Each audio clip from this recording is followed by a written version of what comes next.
This is the Tom Barnard Podcast. Listen live weekday mornings, 8 to 9:30, or anytime you like as a podcast on the Tom Barnard app at tombarnardshow.com or wherever you get your podcasts. See, there you go, ladies and gentlemen. A lot of news to talk about today. There's no question about that. And I don't want to do this, so I'm going to get to it first and get it out of the way because I happen to like the guy. I had him on several times. Looks like Terry Bradshaw's failing miserably. His health is, and he's not doing well. He apparently rambles a lot, and it's so sad.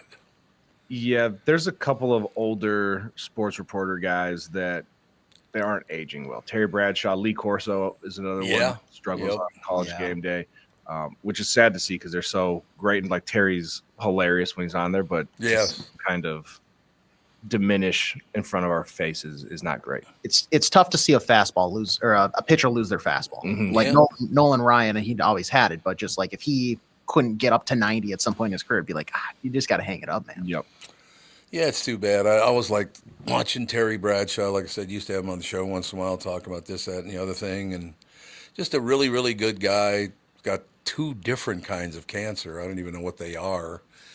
I saw he has two different forms of cancer. I was going to look at him and I go, you know what? He's mumbling on the air about things that have nothing to do with the show. He's got cancer.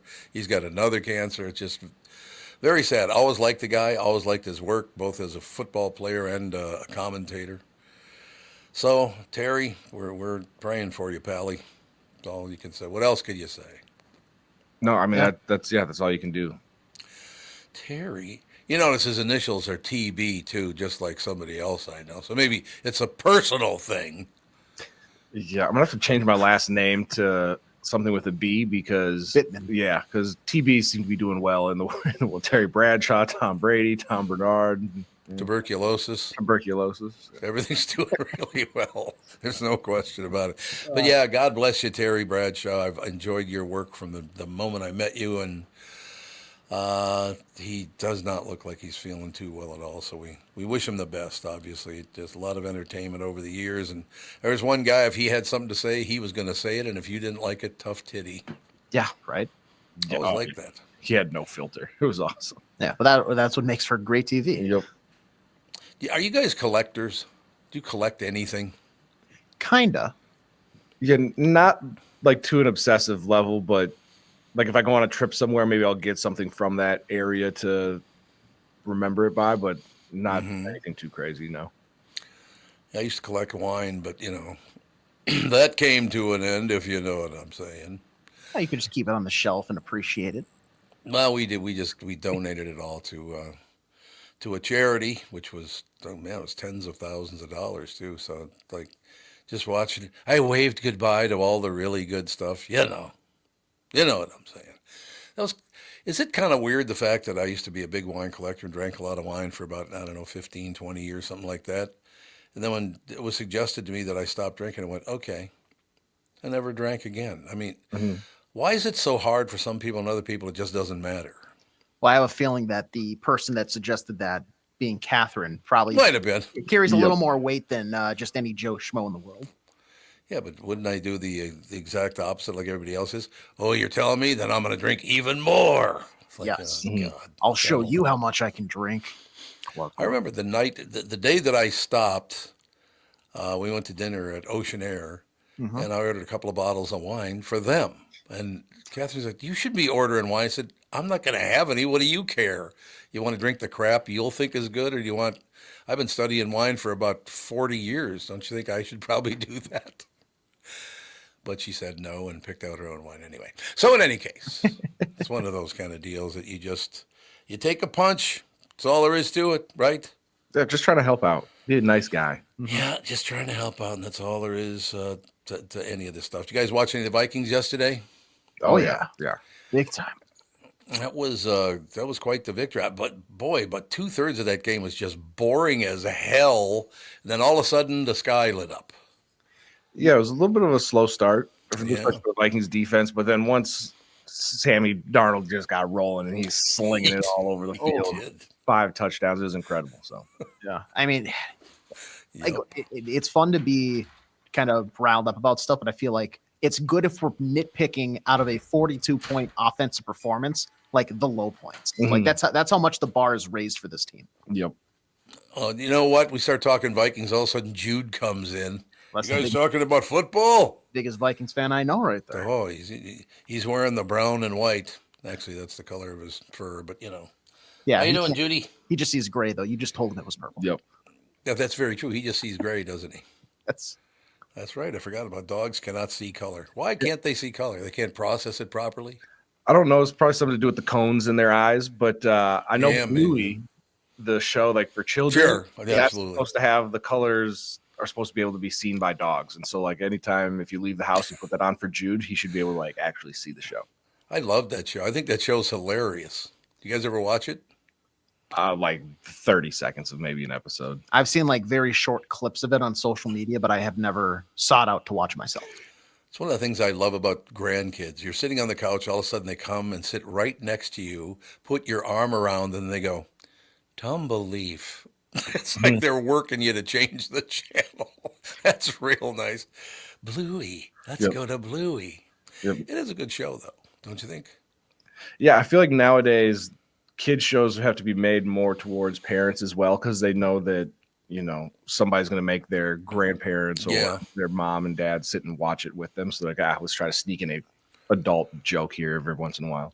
I understand completely. So basically, we've talked about a guy having 2 different forms of cancer. We talked about little kids like in comedy shows. Talk a little bit about why you'd want to shoot someone. So did they ever come up with any idea why he just shot the guy because he worked in the insurance business? Is that why he shot him?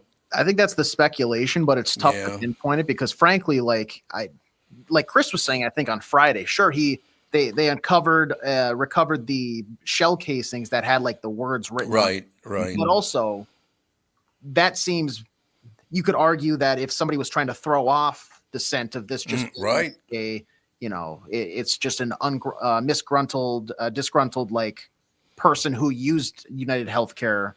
Okay. That kind of feeds into that narrative instead of it being like something contract and pre-planned and orchestrated out. So we don't know until they potentially catch him, which I haven't heard many leads on that right now, other than he was in New York and then he went into the park and then he disappeared forever. Yeah, he did. What's amazing about that is just people never follow the narrative, because actually, if you're should be pissed off at anybody, and I certainly don't want you killing anybody, don't get me wrong, but it was the Obama administration that set this whole thing up. That's why it costs so much money to get insurance now, because we're paying for people who can't pay, which, look, we got to take care of people, but there are a lot of people that abuse the hell out of that system too. So we're paying a lot of dough going all the way back to that administration. That's a long time ago now, don't you think?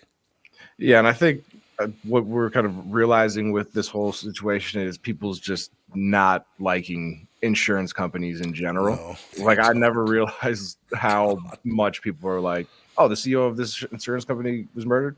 And they're just like, meh. Like everybody's grandparents were denied claims and blah, blah, blah, blah. It's like we're losing the fact that it's still a human being, regardless of how you feel about him.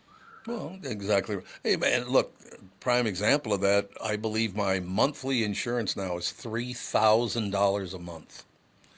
Jeez. How many people can afford to pay $36,000 a year in insurance? I would imagine that's not. Yeah, and I would imagine that's maybe not the same going rate for like everybody, though. You would, right? Why do I have to pay more?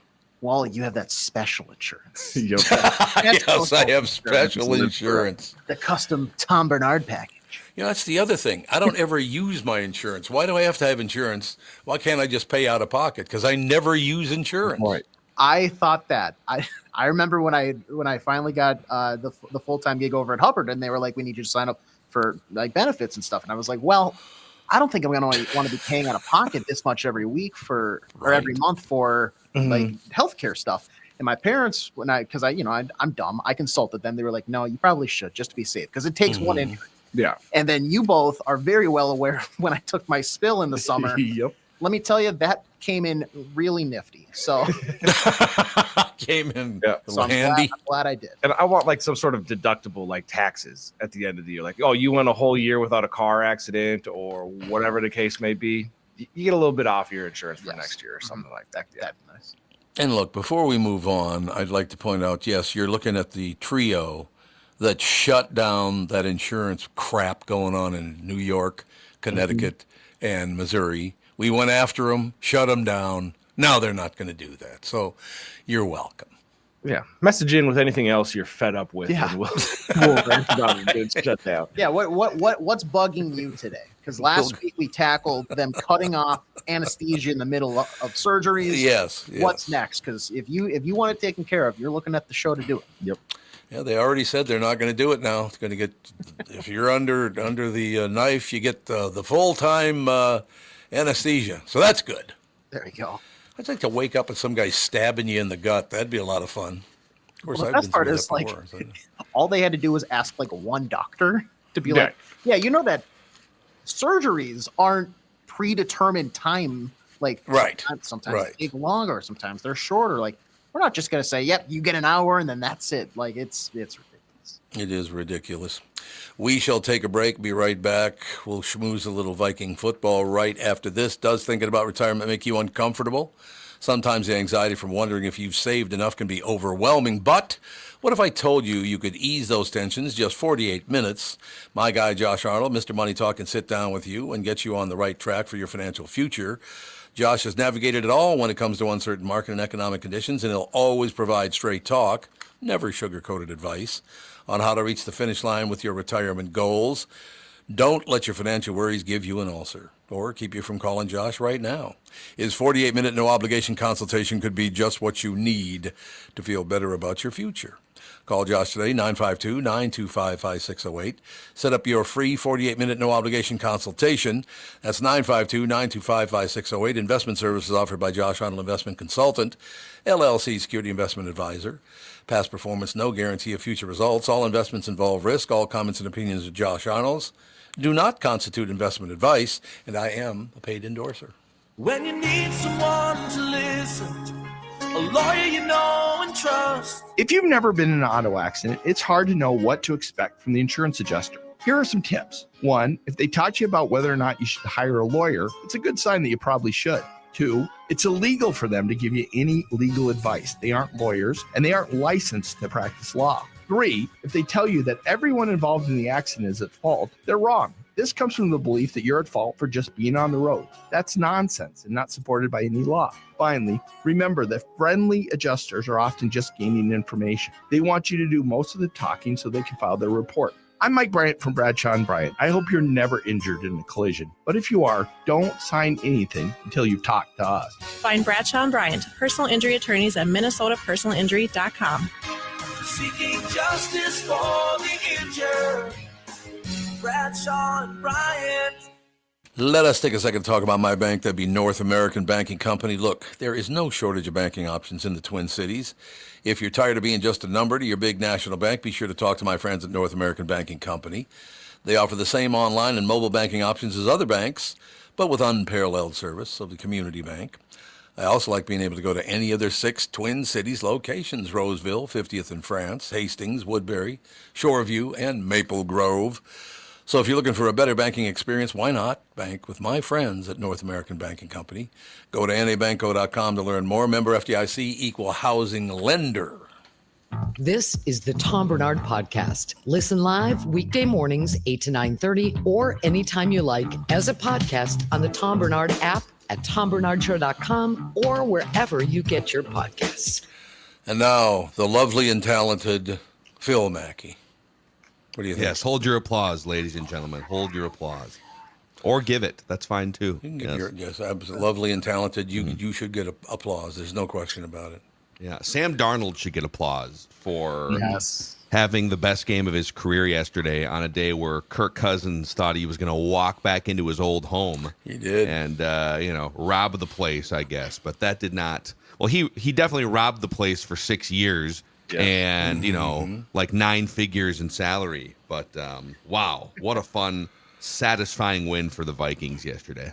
It was. It was a good game, no doubt about it.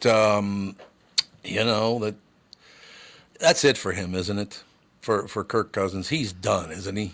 Boy, it is. It's bad. Yeah, he hasn't thrown a touchdown pass in over a month. So while Sam Darnold, I believe, has now thrown 11 touchdown passes without an interception for a month, Cousins is the opposite. He has thrown 9 interceptions since his last touchdown pass. Oof. And yeah, there was a period yesterday where he first drive of the game, which is kind of classic Kirk Cousins, the scripted drive. Yep. And then they kind of showed some life in the third quarter, but man, Sam Darnold, there was a play.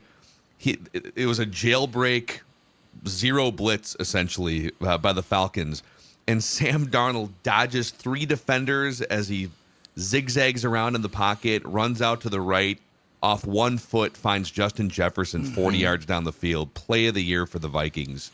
So just, very fun day at US Bank Stadium. I don't care if it's overthrown 10 yards. Is there any pass that man can't catch? Oh, man. No, absolutely not.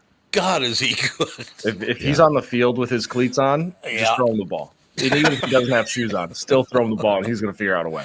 Get him flip-flops. I don't care. Yeah, give him flip-flops. Some Crocs, maybe. Yeah, the best part, there's the video of that play is circulating around, the one where Darnold throws off 1 foot and Jefferson catches it. And the funniest part about the video is watching the defender who is supposed to be guarding Justin Jefferson just go on. He literally goes on like a tour of the entire metro area. He's turning around. He's got his binoculars looking up into the upper deck. Eventually, he falls on his face while Jefferson backs into the end zone. I need to ask the 3 of you because I don't understand how this happens. We're on the ground. You've got both hands on the football. I've got one hand on the football, and the refs give the ball to me?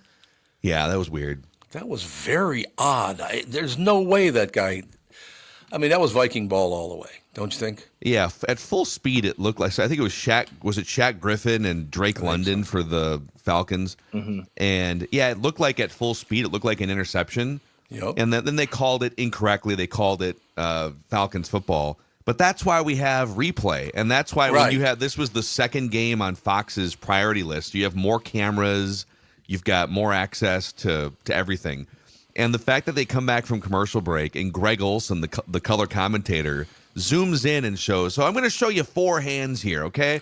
These 2 are Shaq Griffin. He's wrapped around the football, and this is one of Drake London's hands. The other one, you see the white glove, is not touching the football. Not even close. So to me, it's math. I think you nailed it. So my guy's got 2 hands on the ball. Your guy has 1. And my guy is also like wrapping up one of your guy's arms too.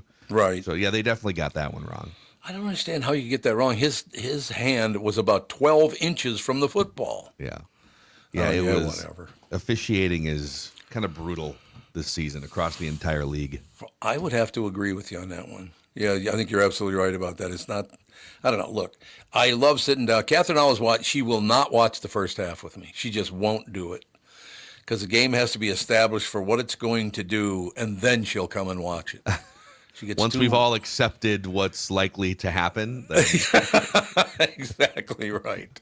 But then she came and started watching, and all of a sudden the Vikings blew them out, so maybe she's a good luck charm, I guess. Maybe, yeah. Yeah.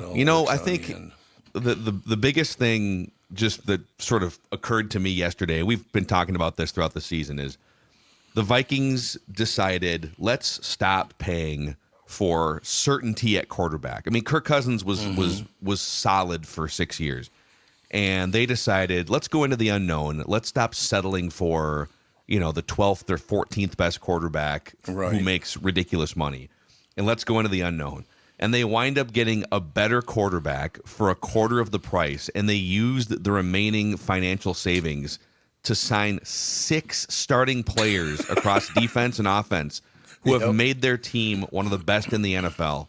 It's a lesson to the entire league. Stop letting mid-quarterbacks hold your franchise hostage. And yesterday was a celebration of that. Yeah, and not even just Kirk Cousins. I mean, Danielle Hunter was another massive contract that they decided not to bring back, which is helping, like you're saying, bring guys in like Van Ginkel and Grenard, who have just been absolute dogs on the defensive end. And so, yeah, we've kind of almost taken that Patriots approach of, we're not going to overspend for guys later in their career and kind of find those hidden gems to make it all work, which is nice to see. Mm-hmm. I don't know. It was a lot of fun to watch the game again. It does bother me, though, because they're doing so well, and now they face a really horrible team. That's been a Viking loss in the past. Yeah, I mean the Bears are always kind of a weird opponent, but they look so cooked, and they've now really do. Part of what people don't consider is you got these coaching staffs, and even if coaches are bad or deserve to be fired, like several of the Bears coaches, they fired their offensive coordinator and they fired their head coach. And so now you've got like the guy who took over as the interim offensive coordinator, who's now the interim head coach. Oh, God. It's just a lot of work behind the scenes in an NFL season for fewer people to cobble together. And I guess, listen, anything can happen in a Bears-Vikings game, but I would be pretty shocked at this point if the Vikings lost that game. Extra day of rest to Monday night game. Yeah. That'll be good for me because I'll be hitting the sack about 12:30. That'll be wonderful.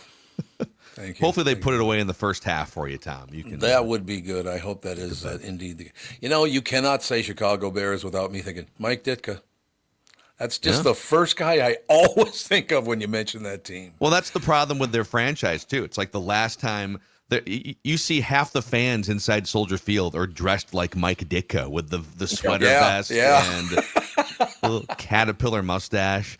When you think back to when was the last time? I know they went to a Super Bowl like 20 years ago. They kind of popped up randomly, but the last time they had a sustainably good team was the mid-1980s. So yeah, that's true.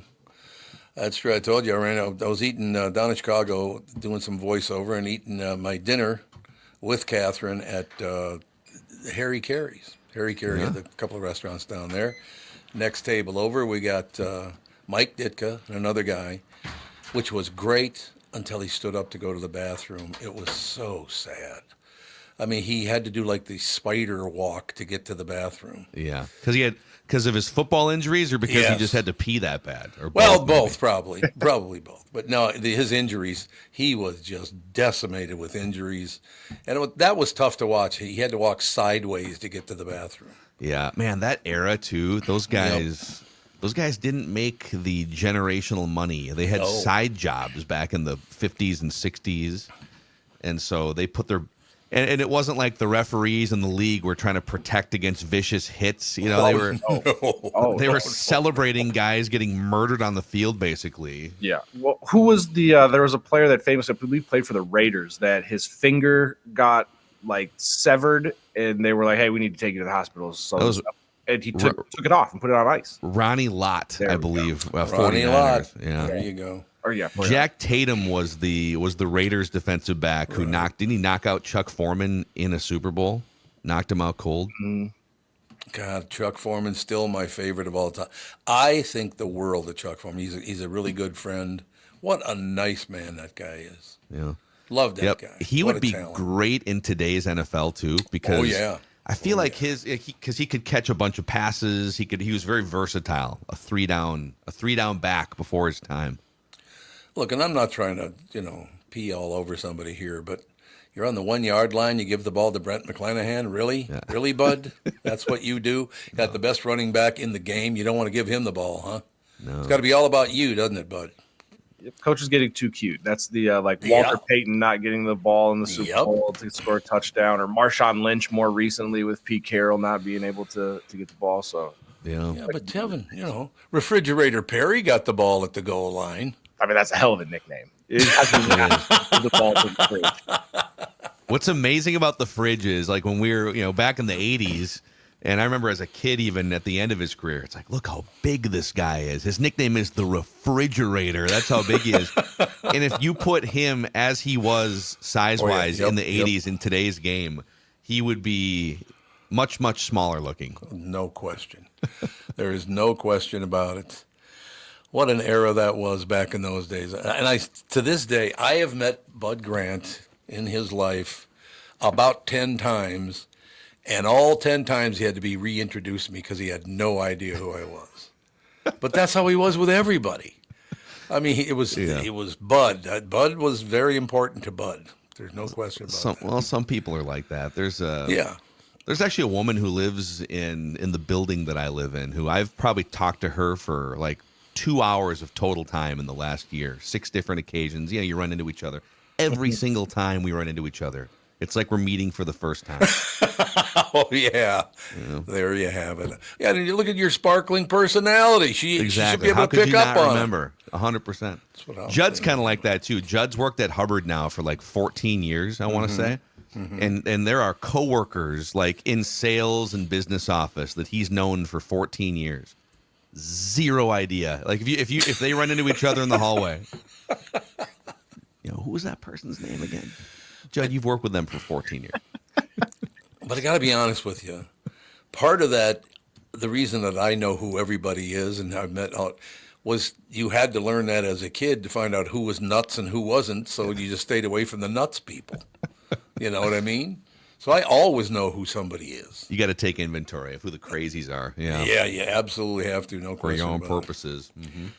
So anything else to report in the big sports world we have here? The Timberwolves, I think overall, so they had a 3-game West Coast road trip, playing a bunch of games late at night. They took 2 out of 3. They got beat by the Warriors last night. They beat the Warriors. It's weird. The NBA has these weird schedule quirks. So they played the Warriors in the Bay Area on Friday night, and then they stayed and played them again in the Bay Area on Sunday night last night. But they took 2 out of 3. They're no longer having immature fights with each other on the court. They're playing defense again, except for the third quarter last night.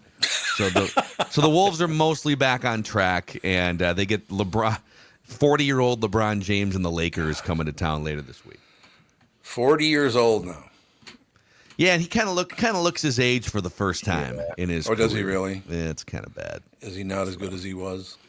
No, the fact that he was still putting up like 27 and 8 and 7 last year as a 39-year-old, but yeah, it's not quite. But this might be your last chance. I think this is the last time that the Lakers come to Target Center unless they face each other in the playoffs. So this could be your last chance, Minnesota sports fans, to see one of the great players of all time. Friday night. Do you think he'll have to buy a team so his son gets into the NBA? Yeah, well, he got the photo op at the first game, but right. Yeah, but I guess he's not very good. That's what I've heard. No, he's not. He needs more development. Like, okay. He should have stayed in college. Like if his dad wasn't LeBron James and essentially demanding that he plays basketball with his son in the NBA, then Bronny would still probably be at USC. Yeah. Developing and becoming a better player to eventually get drafted in the NBA. Yeah, why? So he just came up because his dad. He said, "I don't need to go to college. I got a dad." 100%. He was coming off of that huge heart issue where he nearly died in practice, and it was like he wasn't even back up to full speed. And then now we want to just, you know what, Bronny, come on, I need to be able to play with you in the NBA. Like I don't know. It doesn't. He's in a bad situation because I think LeBron strongly encouraged him to get to the NBA. Yeah. Yes, exactly. The other big news, by the way, before I say goodbye to you guys, I don't know if you saw overnight that Juan Soto, one of the 5 best players in baseball and the biggest free agent, so he agreed to a new contract in free agency to go from the Yankees to the Mets. 15 years, $765 million. One of these billionaires is going to stop showing off how much money they got, because that's what that's really all about, you know. 765. Dude, he could buy the Twins. Right. Juan Soto could be the first active player to buy a franchise. That is a ridiculous contract. It's ironic because the Twins wouldn't have given him $15 million for 765 years. Right. So. Yeah, there you go. Well, that's a good point. By the way, I saw somebody say, I think on ESPN this morning, that $765 million, that is more money than Tom Brady and LeBron James have made in their entire career earnings combined. Yep. It's unbelievable. It's all about the money. Look who's more powerful than me. That'd be no one. Yeah. So parents, put a baseball bat in your kid's hands. Yeah. Cross your fingers. Less CTE usually. And yeah. I like it. All right, Pally, we'll talk to you on Friday. All right, you guys. Sounds good. Looking forward to it. Thanks, Phil. Phil Mackey, SKOR North. Ladies and gentlemen, take a break. Be right back. Some other Hunyuck's coming up now. Who is it, like Chris somebody? Yeah, Chris somebody sounds good. Okay. K&L Surplus and Ammo is your one-stop shop for all things firearm related. Located on Lake Drive in Circle Pines, Jim, the owner, has over 25 years experience, offers honest value and great prices with free shipping on a huge selection of handguns, shotguns, AR, and conventional rifles. Over the years, K&L has established the buying power of larger stores, and that's what keeps the cost down. If you're looking for a firearm or need to stock in some ammunition, go to K&L Surplus and Ammo on Lake Drive in Circle Pines or online at www.klgunstore.com.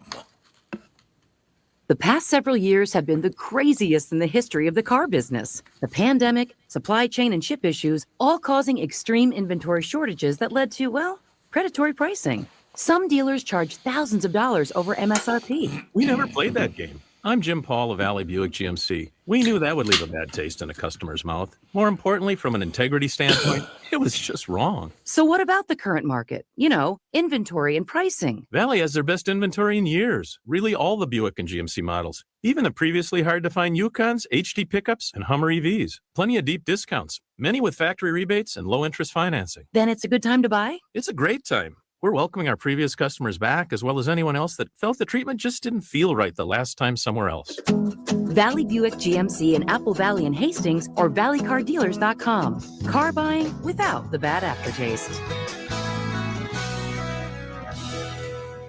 MyPillow, glad to announce that their Christmas extravaganza is finally here. Get this season's flannel sheets for as low as $59.98. They won't last long, so get them while you can. The famous My Slippers that haven't been on sale for over a year. Regular price of $119.98. They're now $59.98. Yes, only $59.98. The six-pack towel sets back in stock with extremely limited quantities, though.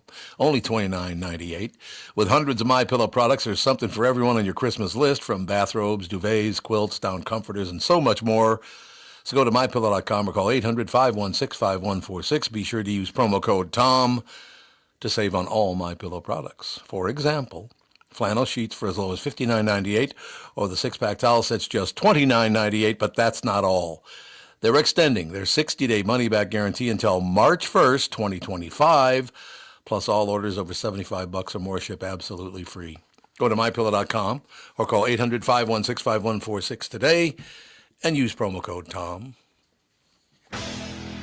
This is the Tom Barnard Podcast. Channel 5's Chris Egert, brought to you by Mr. Money Talk Josh Arnold. Call Josh today for your free 48-minute evaluation at 952-925-5608. Chris Egert. Without a microphone. Oh, what did he just say? What word was that? Oh, you a lip reader? Because I think you probably saw what I said. Yes, I definitely saw what you said.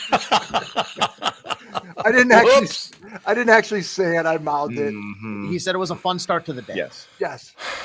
Well, some guy used to do that to me all the time. He'd go like that. I go, what the hell's wrong? He goes, I just said Mary Franklin. I'm like, yeah, sure you did. Right. Sure you did, pal.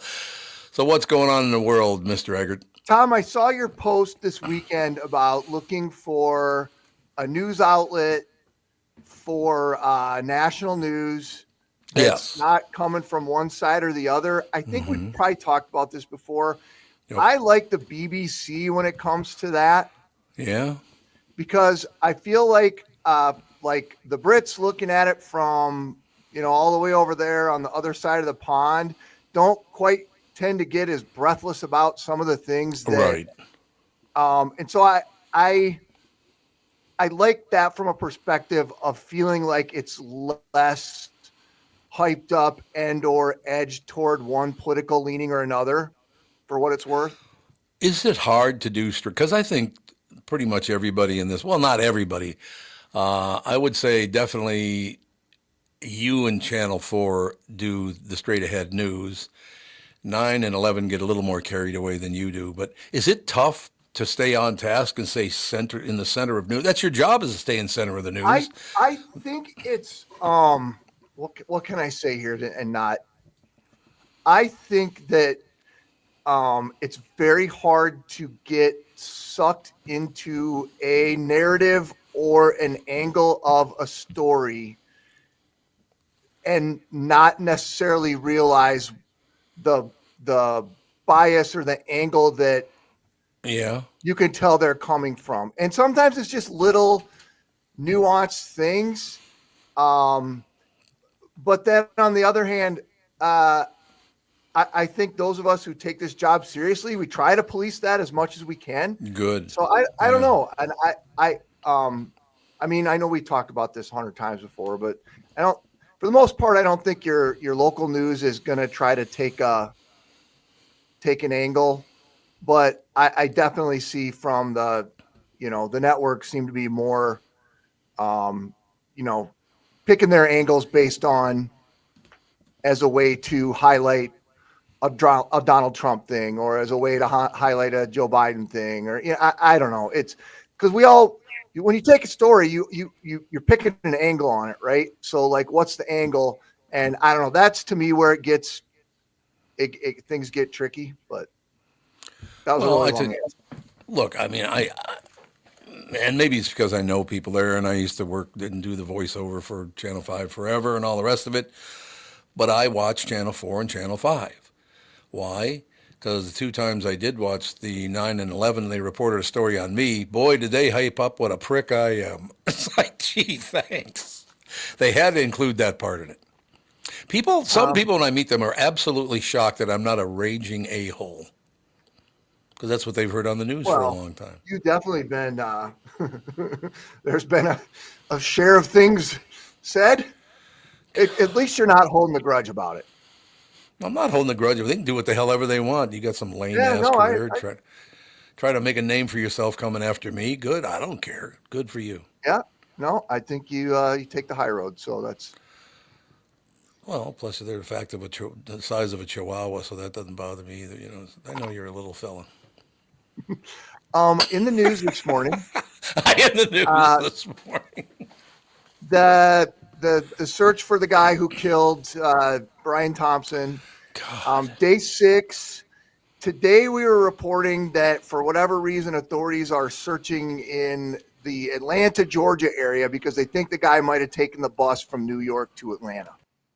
Really? Now, is that full face picture, is that him? Because I'm hearing that's not him now. I mean, is that him? If you want to go down the rabbit hole on it, there's a billion different. But to my knowledge, this stuff is coming from the New York Police Department, and they're releasing. I mean, I don't know that I don't know that agency well enough to know whether they would put out bad pictures or. I just know the internet being the internet, it's going to dispute every single thing. So take that, like I kind of told you guys this last week, like you're going to hear all sorts of crap about this. Take it with somewhat of a grain of salt because.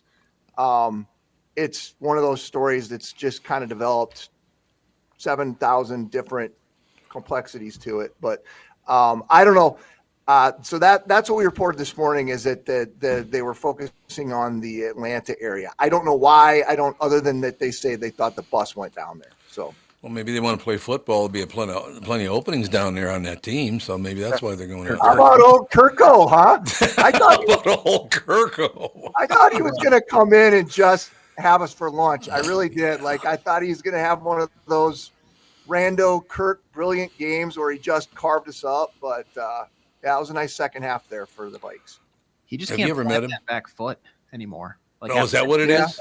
That's part of it. Like you're seeing it. You saw it last week when he threw 4 interceptions against the Chargers. Yeah. Even yesterday, you saw it at times where he already wasn't able to be mobile and scramble around at all. Right. But now, since that injury, like that back foot, he just can't plan and really stick and get any like mustard on his throws. So all these passes are just like how like it looks like they could get jumped and taken to the house every single time. They're just like fluttering ducks, but trying to make it work.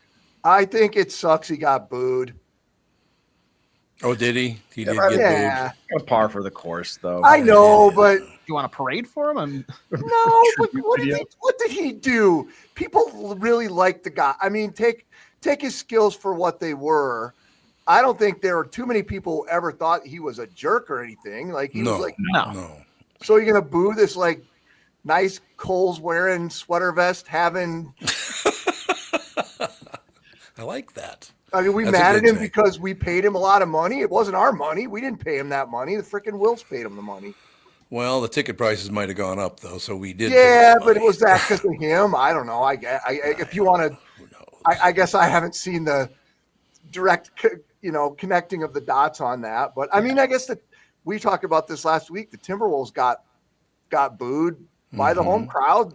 Our team got booed. I mean, I don't know. That's kind of the nature of sports when people are pissed off and get a couple drinks in them. And I don't know. I just never really felt Kirk did anything to all that.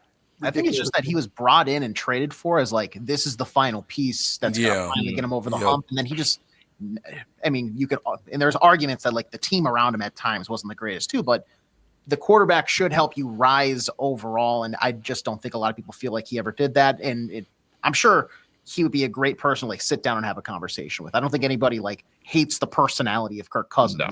It's just, honestly, I think he's boring as crap to sit down and have a conversation.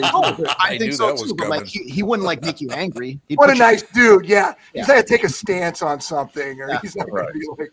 He's the guy you can talk to at like the church potluck. That's the vibe. You see the sale on flannels over at LL Bean this weekend? Oh God, I walked out of there. I thought I was stealing from him. What you guys been up to, Kurt? Oh, go ahead, Tom.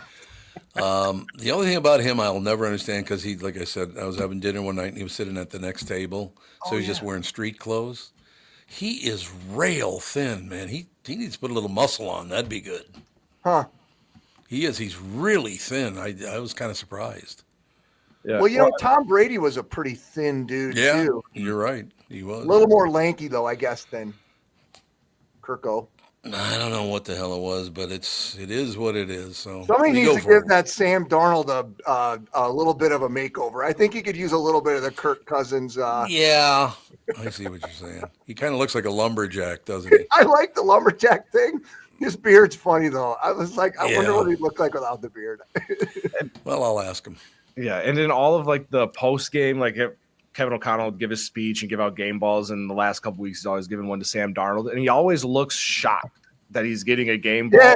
And yeah, he does. The shock that we won the game. Like he's so used to just getting being with the Jets and the Panthers, and I feel like he still feels out of place. It's funny to watch, but I'm glad that he's finally kind of resurrected. I am too. I hope he's enjoying his glow up, as the kids say, because he's having a good year. There you have it. A brilliant report yet again. All right, Tom. Stay away from thin ice. I will try my absolute best to get that done. The DNR is putting out all kinds of warning because people are falling through, and it always happens this time of year. But it's it's that weird time of year where the ice isn't quite ready yet, but people want to go fishing. So you've been warned. Yeah, don't do it. Yeah, you're right. You're absolutely right. We will talk to you tomorrow, sir. You guys have a good rest of your day. You too. Channel 5's Chris Egert, brought to you by Mr. Money Talk, Josh Arnold. Call Josh today for your free 48-minute evaluation at 952-925-5608. We'll take a break. Be right back. Sandy. Bob Sansevere up next. Does thinking about retirement make you uncomfortable? Sometimes the anxiety for wondering if you saved enough can be overwhelming. But what if I told you that you could ease those tensions in just 48 minutes? My guy, Josh Arnold, Mr. Money Talk, can sit down with you and get you on the right track for your financial future. Josh has navigated it all when it comes to uncertain market and economic conditions, and he'll always provide straight talk. Never sugar-coated advice on how to reach the finish line with your retirement goals. Don't let your financial worries give you an ulcer or keep you from calling Josh right now. His 48-minute no-obligation consultation could be just what you need to feel better about your future. Call Josh today at 952-925-5608. Set up your free 48-minute no-obligation consultation. That's 952-925-5608. Investment services offered by Josh Arnold Investment Consultant, LLC Security Investment Advisor. Past performance is no guarantee of future results. All investments must involve risk. You know that. All comments and opinions of Josh Arnold do not constitute investment advice. I am a paid endorser. Is that text you're sending so important that you missed your turn? Is that text you're sending so important that you ran the red light? Is that text you're sending so important you didn't see the ball coming onto the road or the child that followed? Hi, I'm Mike Bryant from Bradshaw & Bryant. When you take your eyes off the road for even 4 seconds, your vehicle travels 100 yards. That's the entire length of a football field. If you absolutely have to text, you need to pull off the road somewhere safe and do it from there. Texting and driving is against the law and can cause serious injury or even death to you and others. Now that is important. We hope you're never injured in a collision, but if you are, please contact us. Find Bradshaw and Bryant, personal injury attorneys at minnesotapersonalinjury.com. Going farther with Mike Bryant on your side, seeking justice for the injured. Bradshaw and Bryant. I'm talking with my friends Michael Bilski and Brad Huckle of North American Banking Company. Guys, business owners have had to deal with a lot over the last few years, haven't they? They sure have, Tommy. We pride ourselves on being able to help our customers with the challenges they face. Our business bankers are experts and are always ready to help our customers capitalize on opportunities and solve problems. Loan decisions come quickly because they're made here in the Twin Cities and not shipped out of state like at some of the national banks in town.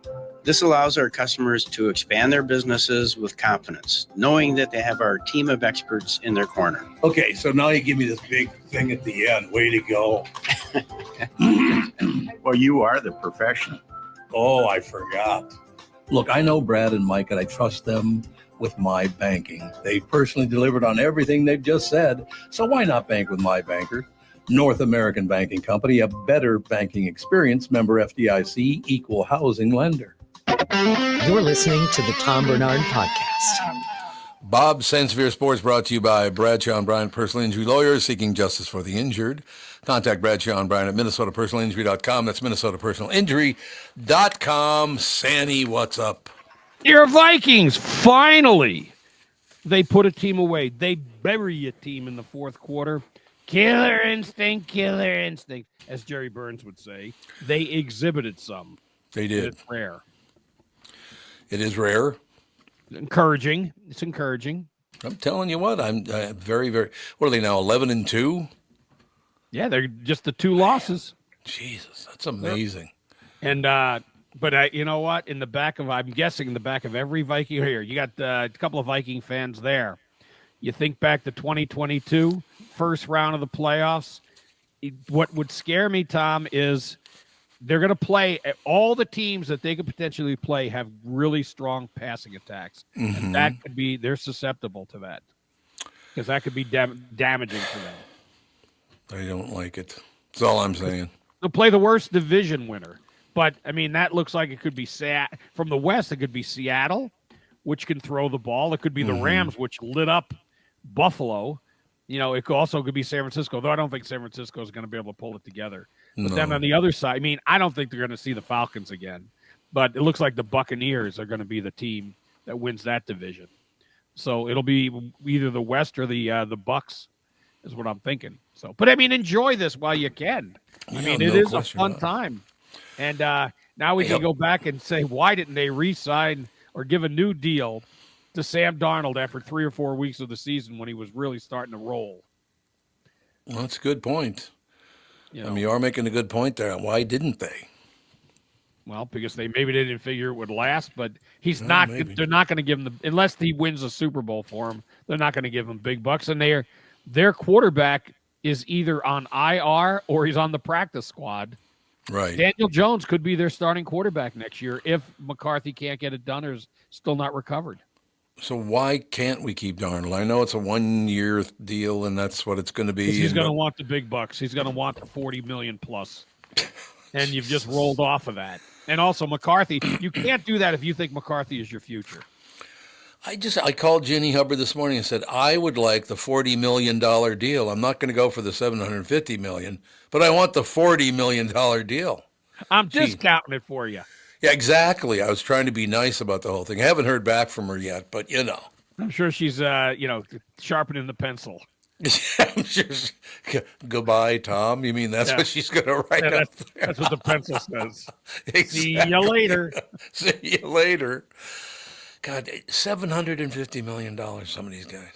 Juan Soto you're talking about, right? Yeah. Oh, my. How about that? $750 million. Jesus. It's staggering. 15 years, 750 and change. Yep. Wow. God bless you, pal. That's wonderful. I mean, that's a lot of money. Yeah. $30 million a year for 15 years. Let's see what the Mets can do with it for it. Yeah, well, that's true. So what else is happening, Sandy? Well, I was going to say, Bobby Bonilla is still getting paid, by the way.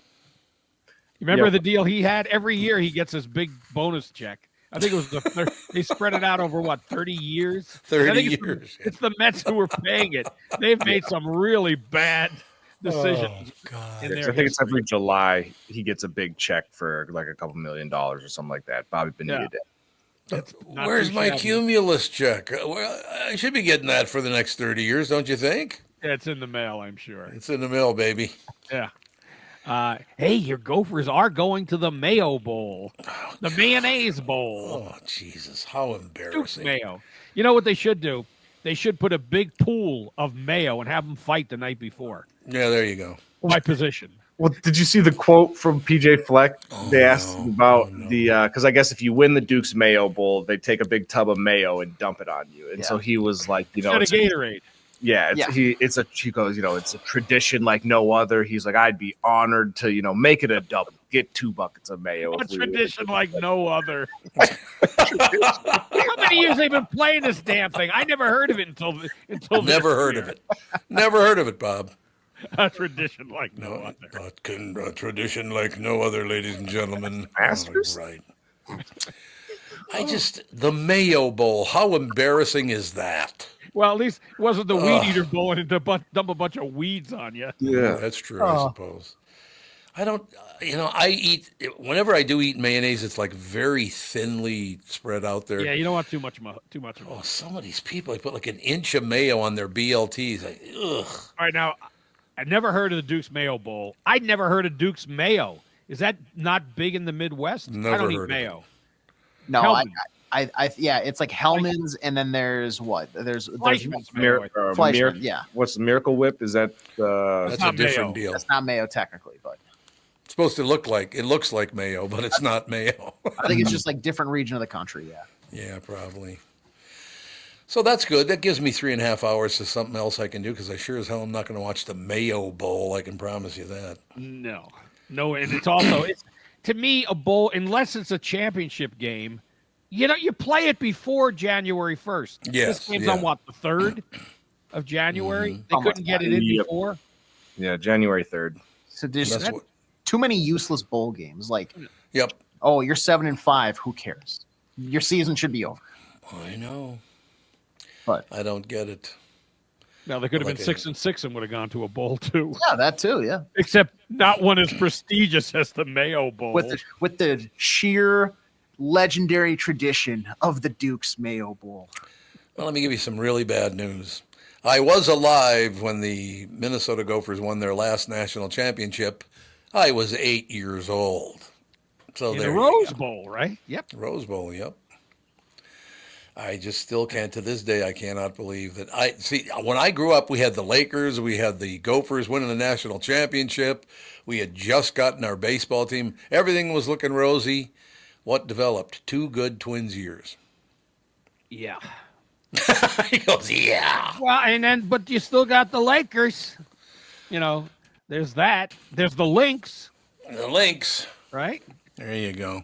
Go for women, hockey and basketball. Well, sure, basketball never won that national title, but they had a good run there. Mm-hmm. When's the last time the men's team won the national championship in hockey? Was it about 5 years ago or 10 years ago or something? It's more than that, I believe. It's been a while. Really? It was the back-to-back. Yeah, the back-to-back years, and Jordan Leopold was on the first of those two. Oh, remember that's right. He and his pals came into the studio. Yes, I do. They'd been up all night. Yes, they had. Oh, the best thing about that is one of them was talking about. They were talking about like him sleeping with some gal, and he just savaged her. And he didn't realize we were on the air. Oh, God. Oh. Yeah, well, what are you going to do? Yeah. 02-03 was the last time the Gophers. Longer than I thought. Wow. Yeah, it's been a while. Years. Well, they did. Duluth's been carrying the torch here the past 10 years or so. They have about 4 in the past 10. Love Duluth, no question about it. So that's the good news. What else you got, Sandy? Well, what else you want? I mean, Bethel is now the lone team. The St. John's got knocked out of the Division III playoffs, so I call them the Bethel Betties they went with Royals. But, I mean, if you're going to be the Johnnies for St. John's, the Tommies for St. Thomas, if you're Bethel, you should be the Bettys. I like it. But they're not. But anyway, congratulations to them. They now play the team that beat the Johnnies on the last-second field goal, Susquehanna. Susquehanna, man. All right, Bob, brilliant report, I thought. Yeah, sure. I did. Yeah, okay. What, are you trying to run away now? Is that the plan? No. Oh, by the way, pushing 98 million for little Mikey the Mule for views worldwide. Look at you. 90 million? 98 million. He'll be over, might even be all 100 by now. I haven't checked since yesterday. Unbelievable. It is unbelievable. It's a silly little video. But when's he going on Good Morning America? Well, he's been on with Egert already. He's been on the number 9 too. You know, when he was on with Egert, I think I told you he tried kicking my wife in the stall. They live streamed it. They did a Zoom thing. He's a feisty little son of a gun. He is indeed, no question. All right, Bob. We'll talk to you later on in a week. I live for that moment. Thanks, Pally. See ya. Bob Sansevere Sports brought to you by Bradshaw and Bryant, personal injury lawyers seeking justice for the injured. Contact Bradshaw and Bryant at minnesotapersonalinjury.com. Coming up, here's some collector's items you can stop collecting. You guys ever been collectors? Used to collect football cards as like a little kid. Oh, did you? Yeah. Well, yeah, I suppose everybody did. I had baseball cards. You did football? Yep. Yeah. AJ, you did what, hockey cards? I got really into it when everybody was staying inside over like COVID, the quarantine. Oh, sure, yeah. That's when I really got like back into it. So, it's been a while though since I've actually collected a new edition. All right, we'll be back in just a couple minutes. More right after this. My Pillow is glad to announce their Christmas extravaganza is finally here. Get this season's flannel sheets for as low as $59.98. They will not last long, so get them while you can. The famous My Slippers that haven't been on sale for over a year. Regular price of $119.98 and now only $59.98. The 6-pack towel sets are back in stock with extremely limited quantities, only $29.98. With hundreds of My Pillow products, there's something for everyone on your Christmas list. From bathrobes, duvets, quilts, down comforters, and so much more. Go to MyPillow.com, call 800-516-5146. Be sure to use promo code TOM to save on all My Pillow products. For example, flannel sheets for as low as $59.98, or the 6-piece towel sets for just $29.98, but that's not all. They're extending their 60-day money-back guarantee until March 1st, 2025, plus all orders over $75 or more ship absolutely free. Go to MyPillow.com or call 800-516-5146 today, and please do use promo code TOM. The past several years have been the craziest in the history of the car business. The pandemic, supply chain and ship issues, all causing extreme inventory shortages that led to, predatory pricing. Some dealers charge thousands of dollars over MSRP. We never played that game. I'm Jim Paul of Valley Buick GMC. We knew that would leave a bad taste in a customer's mouth. More importantly, from an integrity standpoint, it was just wrong. So what about the current market? Inventory and pricing. Valley has their best inventory in years. Really all the Buick and GMC models. Even the previously hard-to-find Yukons, HD pickups, and Hummer EVs. Plenty of deep discounts. Many with factory rebates and low-interest financing. Then it's a good time to buy? It's a great time. We're welcoming our previous customers back, as well as anyone else that felt the treatment just didn't feel right the last time somewhere else. Valley Buick GMC in Apple Valley and Hastings, or valleycardealers.com. Car buying without the bad aftertaste. Ladies and gentlemen, to make you uncomfortable. Sometimes the anxiety for wondering if you saved enough can be overwhelming. But what if I told you that you could ease those tensions in just 48 minutes? My guy, Josh Arnold, Mr. Money Talk, can sit down with you and get you on the right track for your financial future. Josh has navigated it all when it comes to uncertain market and economic conditions, and he'll always provide straight talk. Never sugar-coated advice on how to reach the finish line with your retirement goals. Don't let your financial worries give you an ulcer or keep you from calling Josh right now. His 48-minute no-obligation consultation could be just what you need to feel better about your future. Call Josh today at 952-925-5608. Set up your free 48-minute no-obligation consultation. That's 952-925-5608. Investment services offered by Josh Arnold Investment Consultant, LLC Security Investment Advisor. Past performance is no guarantee of future results. All investments must involve risk. You know that. All comments and opinions of Josh Arnold do not constitute investment advice. I am a paid endorser. You're listening to the Tom Barnard Podcast. Showing once again, all we do on this show is give, give, give. Save up to 70% off your holiday shopping with the Tom Barnard Holiday Online Auction. Visit TomBarnardShow.com, keyword auction, register now. Bidding starts this Friday. Auction runs through 8 p.m. Thursday on December 19th. Thousands of dollars of items will be up for bids this 1 week only. Items up for auction include Ultimate Golf Package at Deer Run. Oh, I love Deer Run Golf Club, valued at $6,750. Free golf lesson and 10-hour peak punch pass from Swing Lab. That's valued at $520. Stoked cookout packages, including barbecue pellets, fire starters, oak firewood, and a barbecue caddy.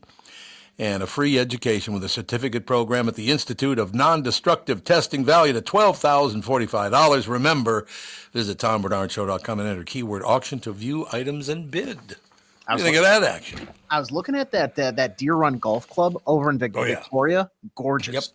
I love that place. I might have to bid so I can go shoot about 30 over there, but there you go. No, you also have to bid on the lessons so that way you can, so you can actually salvage your round. Get out there and show them how it's played. Yes. All right, here we go, ladies and gentlemen. There's a list making the rounds of collector's items that haven't really gone up in price, so you can stop collecting them. They include Beanie Babies, Pez dispensers, most vinyl records. Don't say that about vinyl records. I hate hearing that. I love vinyl to this day. I collected a lot of vinyl in my life. Well, I worked at Capitol Records, so I suppose I would. Yeah, they're making a little bit of a comeback. Yeah, it's getting popular with like Tether and I's generation for good. It's good like wall art, but also people are getting back into like record, like just playing that and when you're at home. And even like current albums that come out, they'll make limited release vinyl editions for people. I used to love hauling around that vinyl from radio station to radio station, and then, in the middle of the night, depending on the band, being awakened how many times because your daughter's missing and he heard she was with the band. That was the least favorite part of my job there, was hunting that down. It's like, okay, boys, let her go. I mean, they weren't holding her hostage. That's not what I'm saying, but it's not what I mean at all. In today's climate. God, it's terrible. In any case, there's a list of making the rounds of collector's items that haven't really gone up in price, so you can stop collecting them. They include Beanie Babies, Pez dispensers, vinyl records, most baseball cards, and your dad's old Playboy magazines. Did you know? Is Playboy even around anymore? I don't think so. I think they are, but I think they've like reinvented into. I probably shouldn't search Playboy on digital. Now that I think about it, we're going to go backspace.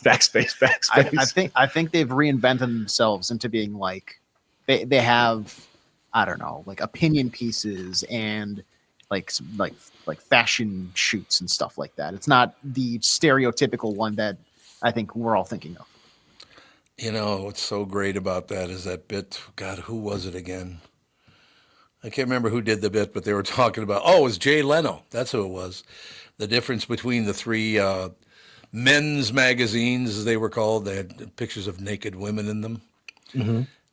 And so he gets an expert on there about women's anatomy and all that stuff. He goes, so what do you think? Playboy. Now, here's the photo of Playboy. Now, you couldn't see her nakedness on screen.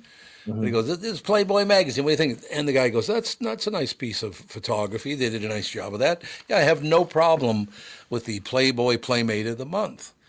And they said, okay, Penthouse. That's a little more graphic. I would say if you're looking for a more graphic magazine to look at, that would be Penthouse. And, that's the only difference. If you're into that kind of thing, then that's for you.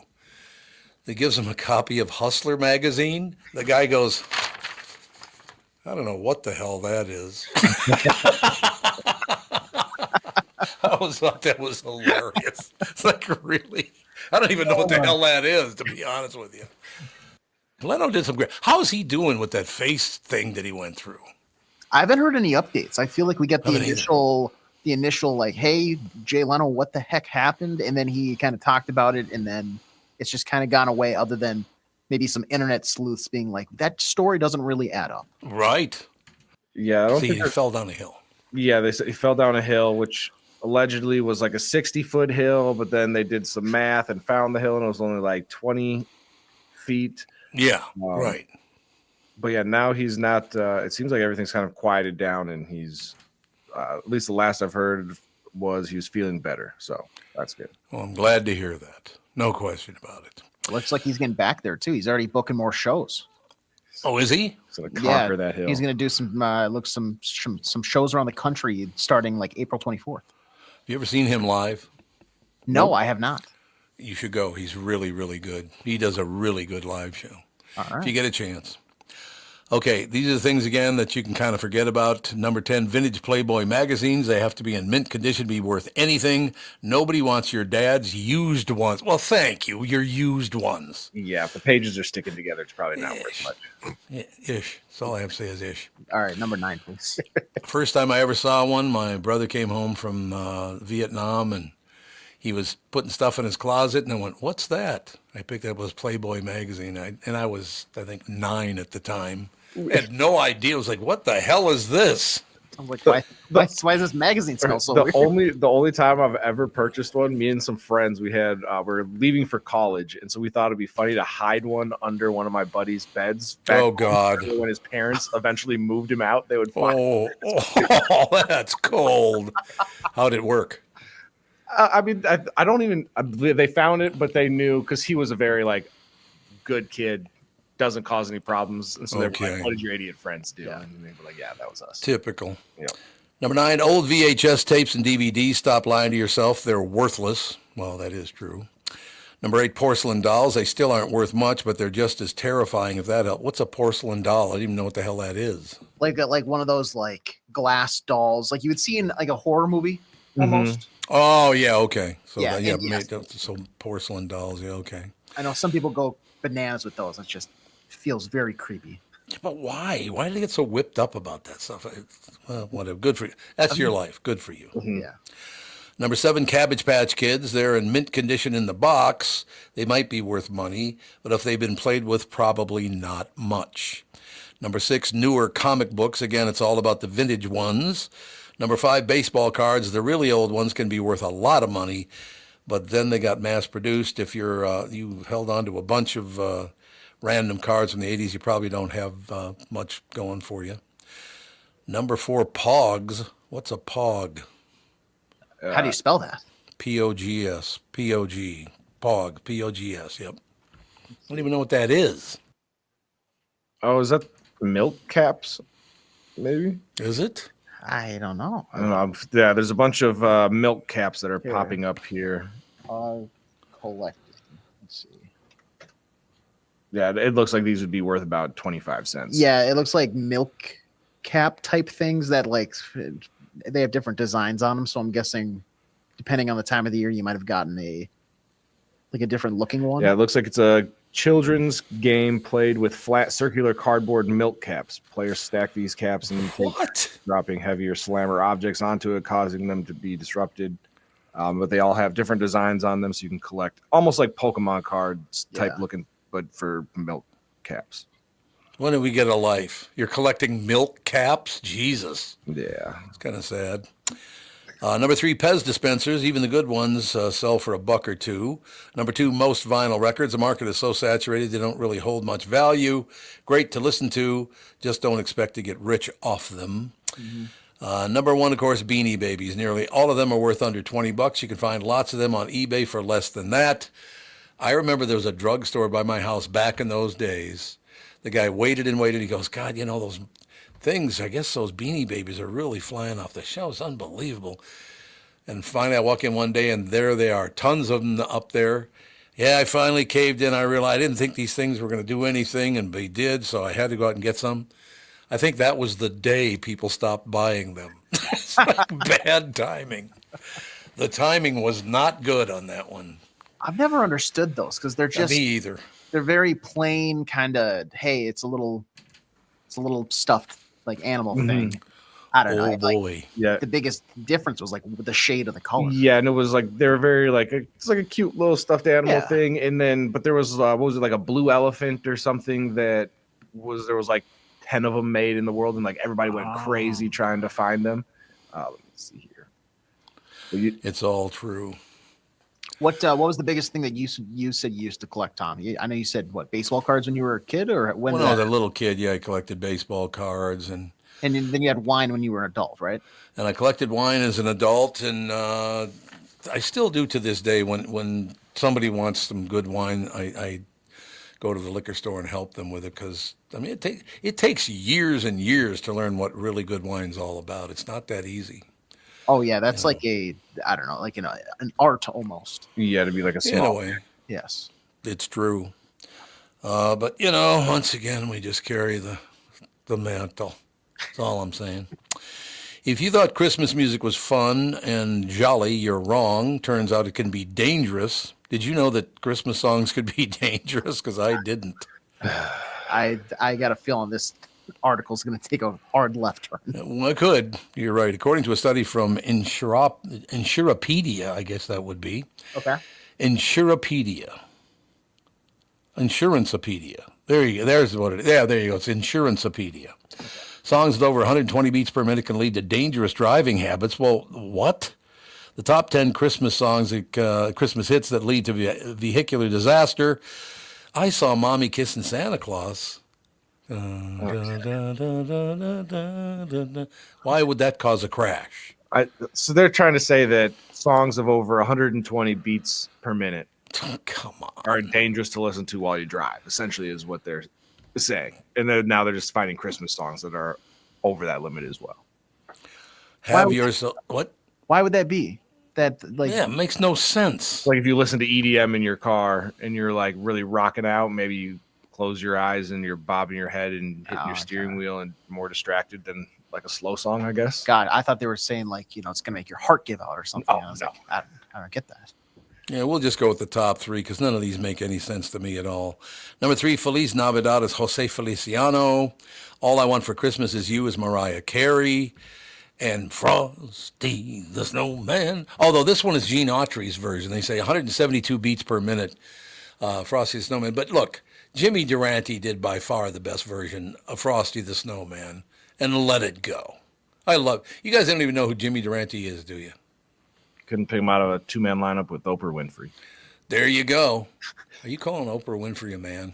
Did you just do that? I mean, I would never.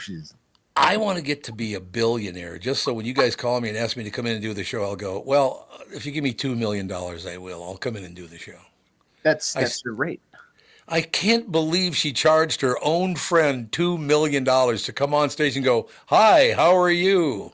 Times are tough, Right. Tom. And especially that diminishes your I believe you less if I find out you took a bunch of money. Yes. To support somebody. Yeah. It's all that one woman took $5 million, said she was going to sing a song and never did. Nice friends you got. Who was that? Oh, what the hell was her name? Oh, I knew her name a couple of days ago and I forgot. She was supposed to come on and sing a song for Kamala Harris, and she came out and talked on the microphone, but she never did sing the song, and took $5 million for the appearance. Oh, what the hell? She's a huge singer. Is it Beyonce? I was saying, was it Beyonce? It might have been Beyonce. You might be right about that. You could that's look the at only one that I feel like fits that description, but I also Mhm. don't remember Beyonce giving a speech.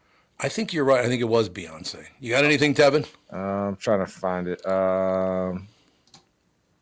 Christina. Wait. Aguilera? Oh, no, never mind. I'll see if I can find it with Kristyn. Pretty sure it's Kristyn Burtt Beyonce. probably knows. Why don't we do this? Why don't we take a break, come back, we'll find out who it was that screwed her out of $5 million because she never did end up singing a song. No question about it. And by the way, if you noticed, I'll wait for this till we get Kristyn because we can piss Kristyn off. It'll be wonderful. Kristyn Burtt is up. It was Beyonce, sorry. It was Beyonce. Okay. Kristyn Burtt is up next. I'm talking with my friends Michael Bilski and Brad Huckle of North American Banking Company. Guys, business owners have had to deal with a lot over the last few years, haven't they? They sure have, Tommy. We pride ourselves on being able to help our customers with the challenges they face. Our business bankers are experts and are always ready to help our customers capitalize on opportunities and solve problems. Loan decisions come quickly because they're made here in the Twin Cities and not shipped out of state like at some of the national banks in town. This allows our customers to expand their businesses with confidence, knowing that they have our team of experts in their corner. Okay, so now you give me this big thing at the end. Way to go. Well, you are the professional. Oh, I forgot. Look, I know Brad and Mike, and I trust them with my banking. They've personally delivered on everything they've just said. So why not bank with my banker? North American Banking Company, a better banking experience, member FDIC, equal housing lender.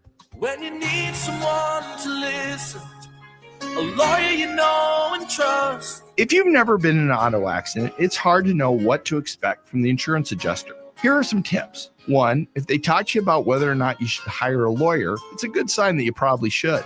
2, it's illegal for them to give you any legal advice. They aren't lawyers and they aren't licensed to practice law. 3, if they tell you that everyone involved in the accident is at fault, they're wrong. This comes from the belief that you're at fault for just being on the road. That's nonsense and not supported by any law.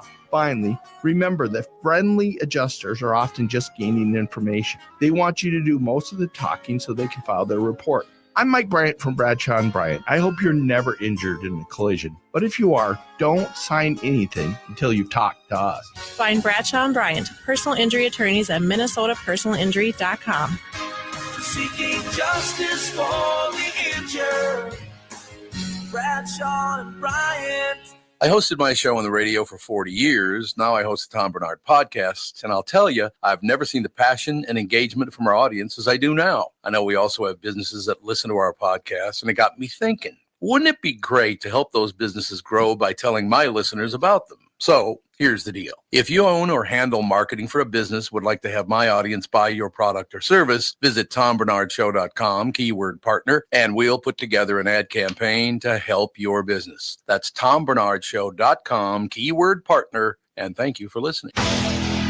This is the Tom Barnard Podcast. You know, this is very nice. I just picked up my phone just now, and I'll show you. Don't let the kids look at the screen. Oh. I pick up my phone just now, and look what I have on my phone. You can't see that, can you? Can you get closer and tap the screen, maybe? Yeah, it won't show. It looks like somebody's flipping us there off. it is. There it is. Yep, there it is. You see who's flipping me off? Is that De Niro? Robert De Niro, baby. Thanks, Robert. That's probably little finger. Why is Robert so crabby? Is he always crabby, Kristyn?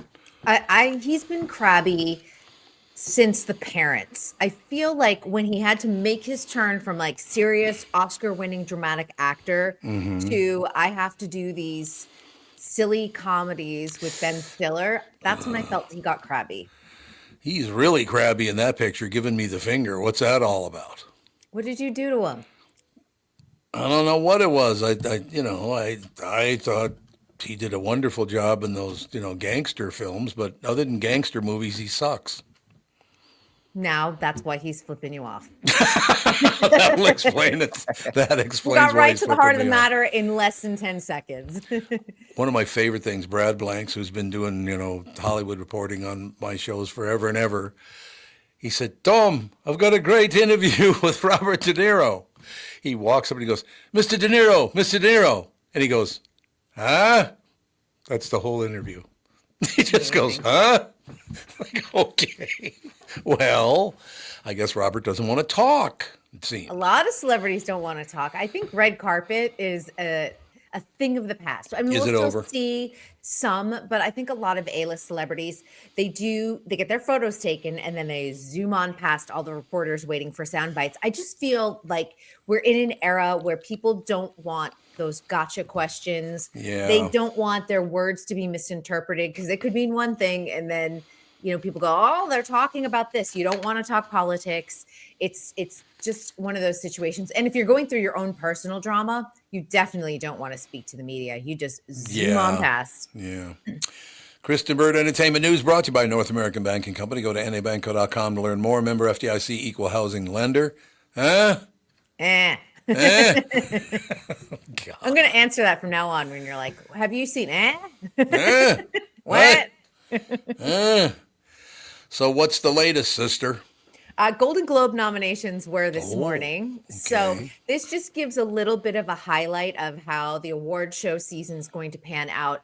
No surprises. The Bear and Shogun on the TV side are, and no Only Murders in the Building obviously are the top nominees. And then on the other side, Amelia Perez, which is the musical comedy that is on Netflix. You can go and see that right now with Selena Gomez. Is another one that's in that top category. But I think we're going to see some unusual faces in the Oscars mix. Right now, Pamela Anderson, Last Showgirl, totally has the potential to be nominated for an Oscar. And really? I'm kind of excited about this. I haven't seen The Last Showgirl yet. They're just starting to screen it here in Los Angeles. It'll be out December 13th. But this is supposedly, she plays a showgirl whose show is closing down in Las Vegas after 30 years, and what she does next. She's getting rave reviews for this. And just the whole pivot from Baywatch, Playboy, sex tape with Tommy Lee to this is extraordinary, because oftentimes you don't get this opportunity. And I love that she is. No, it makes total sense. I'm just trying to think of some of these shows that you would think, like Taylor Sheridan, has he ever put something out in the movie theaters? I don't even know.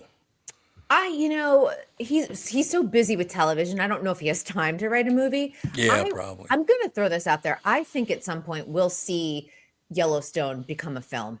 Yeah. I could see that happening. I mean, we're in the penultimate episode. I just want to use that big vocabulary word. Penultimate. Thank you very much. Aired last night. And I do think with the series finale airing next week, I think you will see some time. They'll wait a beat or two. And I think he'll write a movie about Yellowstone and bring it back to the big screen. Oh, you think so?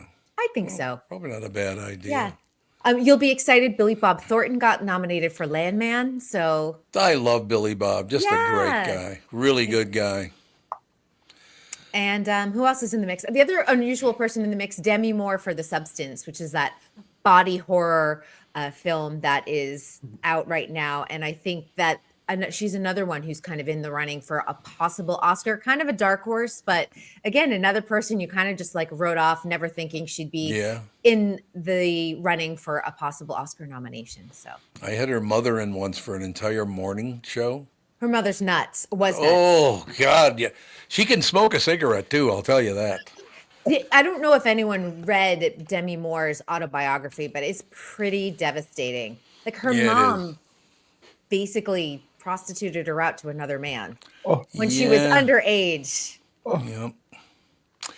Yeah, she was an interesting person to talk to. I will tell you that. Yeah. No question about it. Demi Moore is really lucky that she's gone through her trials and tribulations, but she's lucky that she is alive and thriving at 62, because her upbringing was rough. Who's she with again? She's single right now. Oh, she's not with anybody, because she was with Bruce Willis, right? Yeah. She was married to Bruce Willis, and then she was married to Ashton Kutcher. Oh, that's right. And that was a pretty traumatic marriage. I think they were both traumatic in their own way. Why? What is wrong with these people? Well, I think with Bruce Willis, Demi Moore became the most successful, highest earning actress at that time. It was during like the G.I. Jane striptease years where she was earning $20 million a picture. And Bruce Willis wanted her home and in the kitchen. He was very traditional in that way.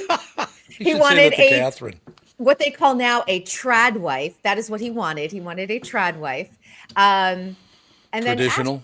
Is that what that means? Yeah, okay. exactly. Thank And for her marriage to Ashton Kutcher, obviously there was a significant age gap. And at a certain point, Ashton Kutcher was sleeping with other people. And also, she was someone who had been sober a long time, and he encouraged her to drink. Oh, okay. And didn't necessarily support her sobriety. And that kind of, she fell off the wagon during that marriage. Now, of course, that is ultimately up to her, but not having a supportive partner, I'm sure, doesn't help the situation.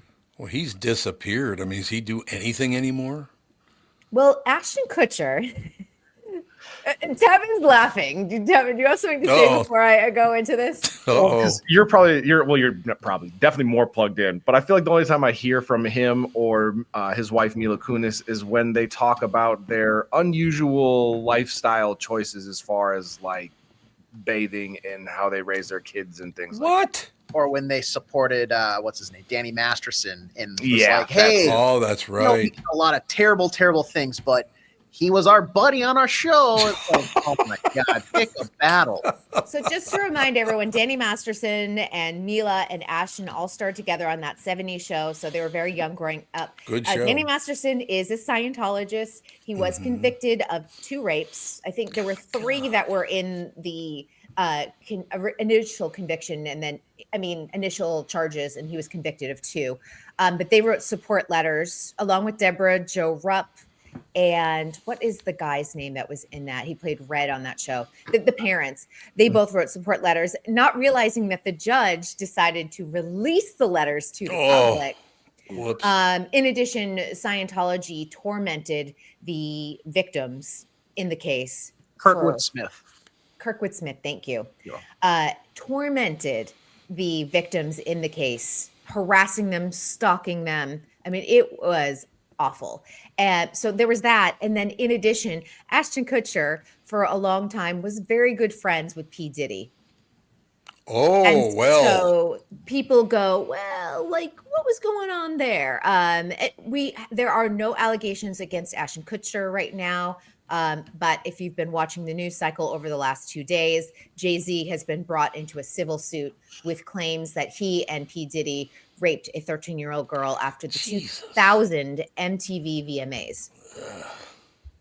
It's just so nasty. I still will never understand what forced sex, why these people just love that idea. What are they just got small penises? Is that what it is? It's a power situation. I think about it this way sometimes, but it is power over women. It is. God. It is, because if you're 13, abuse. It's abuse. It's a whole bunch of things. And I think when you get to a point, like sometimes when you have all that money, what do you have else? And I think people get roped into a dark side. You should be roped into the good side and like maybe donating money to charity and doing good work. But I think other people use their fame and their power and their money for really evil intentions. That is so sad. It's unbelievable. Yeah. So that's been, and I know we've talked a lot about the P. Diddy thing, and I think Tevin and I were like trying to go, who are the people that you're going to probably see named? Jay-Z, I think, would be someone who might have been named in allegations just because they were in the same circle. We don't know if he's guilty or not. We'll see how this plays out. It is a civil, not a criminal suit right now. P. Diddy's the only one that has the criminal charges against him. Yeah. And Ashton Kutcher allegedly is moving to Europe. Was that planned before all of this Diddy stuff came out, or is it just a coincidence now, or is he running because maybe there's more to come out? I would say that they're probably just looking for a new life. We are seeing a lot of Hollywood celebrities pick up their lives and move to the UK, places in Europe. We've seen Ellen DeGeneres do it. She just moved to the UK. You've got Eva Longoria. You've got obviously George Clooney. He sold his Los Angeles house recently. You also have, of course, Ashton and Mila. Probably they just seem to be people who are looking to really start over, start fresh. It's been a rough couple of years for them. Is it on them that they had rough years? It is on them. Well, so get your head out of your ass and live your life. Let's go. Yeah, I think a lot of people are probably nervous about the next administration, and I think people who want to leave are going to leave. I just don't really understand. They think it's better in England. What are you, nuts? I don't think people are following the Euro news cycle. I mean, if you just watch France's government collapse, and things have not been stable in the UK since they left the EU too. So, but again, if you're not following the cycle. But I think, two people think, oh, well, I'll establish residency and there's healthcare. But these are people that can get concierge medicine anyway. So I don't know. Yeah, but I mean, those countries are turning, a lot of them are going very heavily Muslim. And I'm not saying that's a bad thing. I'm just saying for a lot of people, just because you're a star in America doesn't mean a damn thing in England. They don't care. I think for Ellen, just living far out in the countryside where paparazzi is not going to bug her is probably the best thing for her. And she's retired. Like she was like, that Netflix special you all saw, that was it. She's done. So we'll see if in 5-10 years she gets bored and like reemerges. But right now, I think she needs a long break. So where did she move to? the Cotswolds. Oh, the Cotswolds. That's right. Yeah. And didn't her house catch fire or something? They thought it got flooded, but she came out and said, flooded. hey, yeah, she said it did not get flooded. We are okay. But her home in Montecito just several years ago was flooded. Yeah, So I think people were like, oh my gosh, you move and then you get a second house flood. And no, she's good.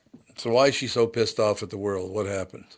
If you remember, during the pandemic, there was a very big BuzzFeed News article that came out about her, the tone behind the scenes at her show. She was mean to everyone. That's right. She was mean, and that a lot of her executive producers were kind of carrying on that tone, that there was a lot of issues with racism between the producers and some of the staffers. And at the time, Twitch, who was her DJ, Stephen Twitch Boss, who died by suicide in 2022, he was her DJ on the show. He became executive producer to kind of like help with the tone, because he was, sadly, I mean, honestly, I was friends with him for over a decade. He was the most positive person I knew, to be honest. Really? And to get sad. And honestly, like sorry. It's still so fresh, even though it's like 2 years ago. It's one of those things that I always think back about my friend and how he lifted all of us up. And when it turned out he was the one who needed lifting, and you'll just never get the answers that you hope for in that. I go back and rethink like what I could have done. Yeah, I understand. I certainly understand that. People right now don't want to see the good part of anybody, though. They want to see only the bad parts so they can all piss them. I still cannot believe, Kristyn Burtt, that they would make fun of a guy being shot to death. Yeah, he was very successful. Who knows? He was in the industry, but you're joking around about a guy that gets assassinated? Yeah, it's that's not funny. That's a rough go. And I think I mean, you can go, okay, violence is never the answer, and his family is obviously suffering, and friends and things like that. And also recognize that our healthcare system is a disaster. Two things can coexist. And if you don't feel anything about someone getting shot in the middle of like Manhattan streets, okay, but you don't necessarily need to make comments all over the internet about it. That's probably I don't get it. I don't know the guy. Yeah, or keep it in your group chat with your friends, or talk about it offline, but don't putting it online is because it's amazing how many hot takes like on TikTok that I'm seeing, and I'm like, oh, putting your face to that is something. It's a choice. Well, yeah, because I mean, I get calls from all around the country right now because people assume I knew that guy, but I did not. I had never met him. Where in Minnesota did they live? I think right in Minnetonka, I believe, because the office is on 169 and 62, the big United Health buildings and all that.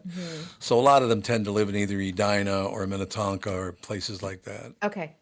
Yeah, it was, and it's so interesting too, because I was like, United Healthcare, either we don't have it or it's just used for large group plans, that type of thing. Because I was like, how have I never really heard of United Healthcare? It's maybe not that big here on the West Coast, but I didn't realize how massive they were in terms of not only coverage, but also denying coverage. Their statistics are not great. Yeah, I mean, but this all changed in the Obama administration, and nobody followed through on it, and therefore it's falling apart. If you're going to change everything, you better make sure that the following, people following you in office that pay attention to that, because it's just not working. It got very expensive. I mean, I understand that. It's not easy life insurance now, health insurance now. I think mine, it's very, very expensive, and I don't have any health problems. That's the other thing. Knock wood, it's yeah. But how many? That's what I was saying the other day. I said, how many of us just have a GoFundMe come across our email or our social media at least once a month? People are really, really struggling to pay those bills, even with good health insurance. It's really sad, and it needs a complete overhaul. I don't know if anyone's up to the challenge, because I did watch Donald Trump's interview with NBC News yesterday, and he was like, he has concepts of a plan. I don't know what that is. And we need someone. Someone has to have a vision for it. I don't know who it's going to be. Well, it's not Republicans or Democrats, I'll tell you that. That's correct. They have And no idea. The Neither one of them. politicians all have a great health care plan, and that's why. Oh, yeah, of course. Of course they do. And that's why it's not something. And then Yep. you have the lobbyists. You have the healthcare lobbyists coming in, and Mm-hmm. this is an endless hamster wheel cycle that we're on. So. What the hell is the difference? You go buy a watermelon now, it's only $75. What's the problem? God, I cannot believe, honestly, you go on, like I travel quite a bit. You go to some of these places, yes, I'd like a BLT. Well, that'll be $60. It's like, for a BLT? What? I mean, some of these charges, but a lot of that has to do with paying for health care. Health care is very expensive. There's no question about it. But, a lot of this stuff is extremely expensive. There was just I don't know who sent it to me, a listener. I can't remember who it was. They sent me a picture of this row of tents in Minneapolis that people are living in. Where is that row of tents? This thing went on for blocks. You guys know where that is? I'm not sure where this current one is, but there used to be one over on Highway 7, 7 somewhere but yeah, it was on 7. You're there's right. a big tent city that'll always get moved, and one will burn down because they'll use heaters, and so they have to move to another block and things like that. So It's yeah, gotta be cold in Minneapolis. That's tough. yeah, it's What not. do you care, not great. sister? I care. I know you. Well, in I think about it. In New York City, the homeless would always go into the subway and sleep there and stay warm overnight. Or you wind up on the West Coast where the weather is at least better. It does get cold. It gets down into the 40s sometimes here during the winter. But Minneapolis, Chicago, some of those cities that's tough. That is tough. Milwaukee. It is indeed, no question about it. So we'll keep moving forward. You know what? Thanks to you, by the way, KB2. What did I do? Now Catherine is driving me nuts and got Sansevere involved. I don't want to write a book about myself. Why? This is your fault. I think it is one of my most genius ideas. And It's a genius idea. It is. And I'm going to tell you that if you go onto Facebook, because you love your Facebook posts make me laugh. So go onto Facebook and say, which one of you thinks I should not write a memoir? You're not going to get anyone disagreeing with me. I will. There'll be one. You're the only dissenting voice in this. AJ? Tom's burner account. Kevin? Tom's burner account. All of a sudden he starts a Finsta. No. Yeah, exactly. Rom Tenard. Yep. Rom Tenard. Well, there already is a Tom Barnard, so, Yeah, this honestly should be your 2025 goal. And I think I speak for everyone. And I also think history-wise, like you have so much history in the radio industry. You're in the Hall of Fame, dude. Like, come on, like brag about it and pat yourself on the shoulder and write that memoir. Yeah. I'm not going to say you should because you would never listen to me, but I'm saying you should listen to Kristyn Burtt here. Yes. To write a book of, who she wants to, she already talked to him about writing it for me. Bob Sansevere. Can I write your foreword? Because I'm going to be like, that was my idea. I'm going to do it in all caps. This guy, well, you could help to write the book if you want. It was your idea. Then if No, it that's fails, okay. Bob can do it. And you guys have known each other a lot longer, so you get into all that little nuance. Let me ask you a question about that. Because obviously I'm going to have to go through my struggling childhood to get to the point of why I am the way I am. That is therapeutic. Do people want to read that, though? Yes, they do. Oh, absolutely. I think more than you think they would.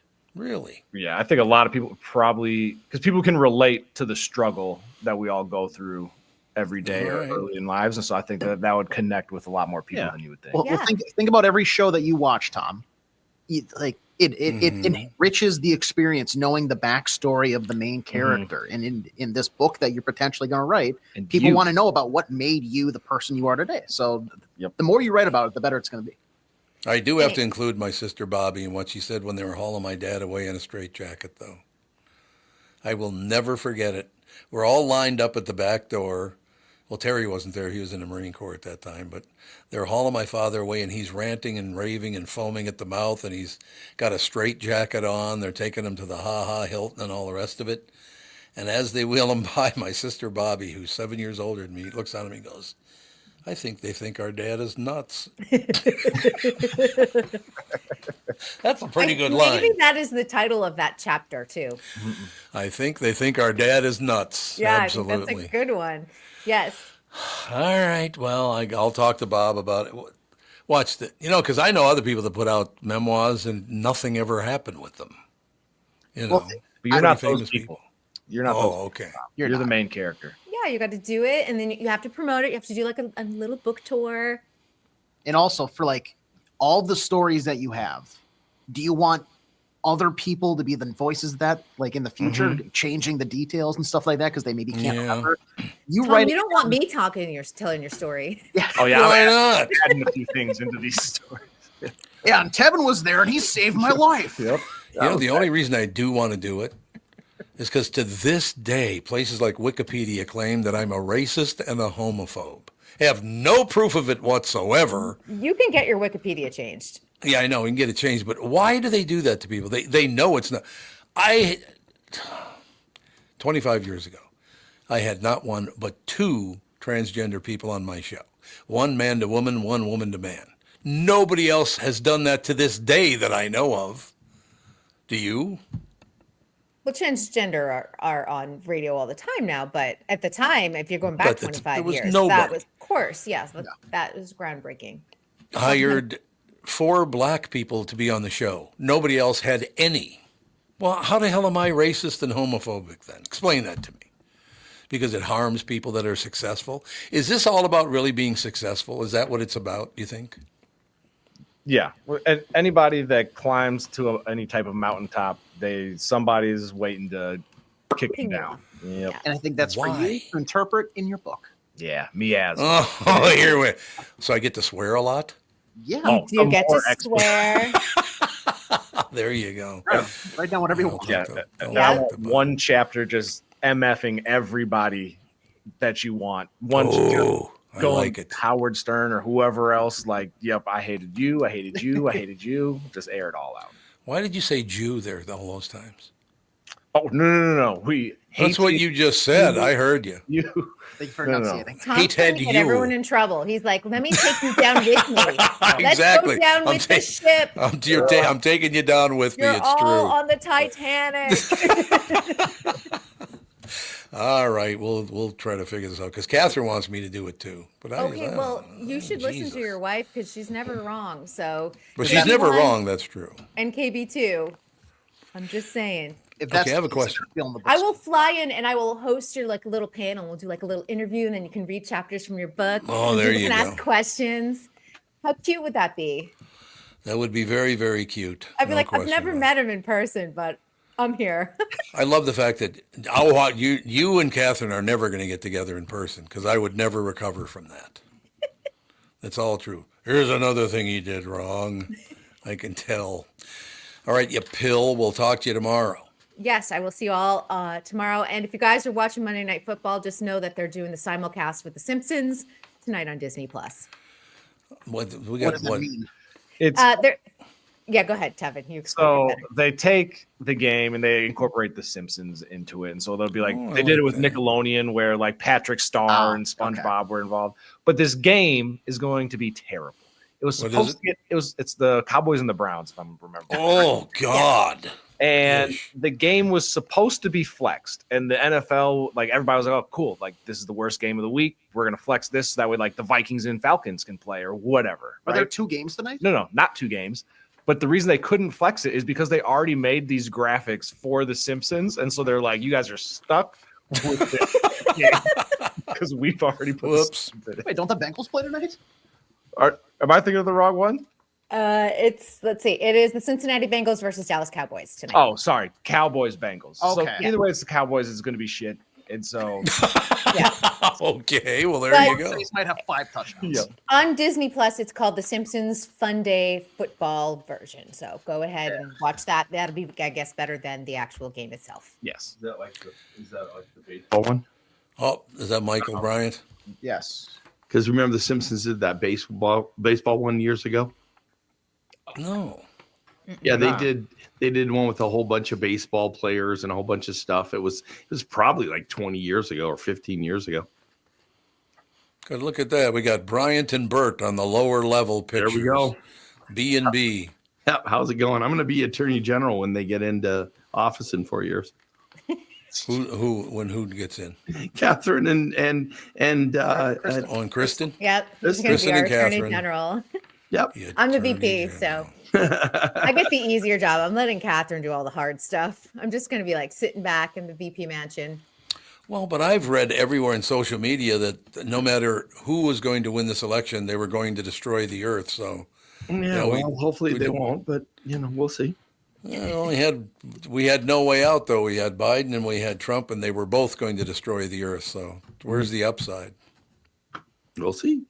I guess we'll see. So Landman last night. Anybody see it yet? Oh, I love Landman. But did you see the new one last night? No, I did not see the new one yet because I hold off because I really think Billy Bob Thornton's one of my favorites of all time. He got a Golden Globe nomination today. Oh, he did. He was very, very good last night. That was very, very can't wait. I wonder, are oil fields really as dangerous as that show shows them? I don't know. It's up to KB.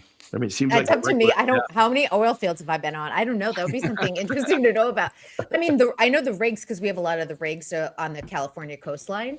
Mm-hmm. They can be very dangerous. You guys are making Tevin and AJ very nervous because they both just got fired from their jobs. They do after this one because they're late. Oh, okay. You were both late this morning, gentlemen? No, for this one. They're supposed to be on their next venture. Oh yeah, I know. I'm supposed to be off because you're on to the family, aren't you? Yeah. The other thing is, you can be on if you want. I dove into Yellowstone the second half last night, so I got the first episode of the second half. Did you get to the penultimate episode? Nope, not yet. Well, they're doling them out once a week, so I don't know how many there are total left. One. There's only one left. Last night was the penultimate episode, Okay, and I just been throwing that word around. Second half last night. So you like penultimate? Who used to use that all the time? It was the comedian Norm McDonald. He used to love the penultimate. That was his favorite thing. It's a good vocabulary word. It makes you sound really smart, and a lot of people don't know what penultimate means. They think it's the end. Final, yes. And you're like, it's not. Sorry, people. Next to final, though. That is correct. This is the penultimate episode for today. Actually, the family show's over now. I just looked at my watch. So. All right, we'll be right back. You guys have a great day. See you all tomorrow. Talk to you later. Be back in about 5-10 minutes.